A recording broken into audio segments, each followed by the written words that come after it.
Break के बाद आपको एक बार फिर खुशामदीद कहती हूँ।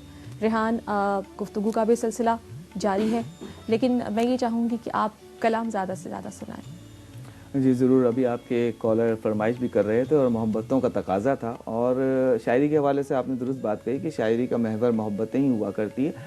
चाहे ये ज़मीन से मोहब्बत हो, चाहे अपने वालिदैन से मोहब्बत हो, चाहे आपको अपने हिज्र की रफ़ाक़तों और यादों से मोहब्बत हो, सारी मोहब्बतें एक ही तरफ लेके जाती हैं। इन्हीं हवालों से मैंने एक गज़ल कही थी जिसकी कई मुझे फरमाइशें भी मिल चुकी हैं, तो आपके नाजरीन से मैं वही शेयर करना चाहूँगा इस वक्त। और इसका उन्वान है लोग हमको ढूंढते हैं मोतबर होने के बाद। इसमें आपको हिजरतों की बात भी मिलेगी, वतन की बात भी मिलेगी, और हमारी माशी ज़िंदगी की, माशरती ज़िंदगी की।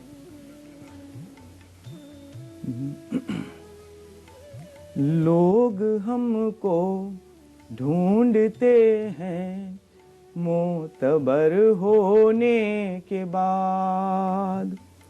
लोग हमको ढूंढते हैं मोतबर होने के बाद। किस कदर अनमोल हैं हम दर बदर होने के बाद। किस कदर अनमोल हैं हम दर बदर होने के बाद। हम तो उस दौरे जमहूरी के मुबस्सिर हैं जहां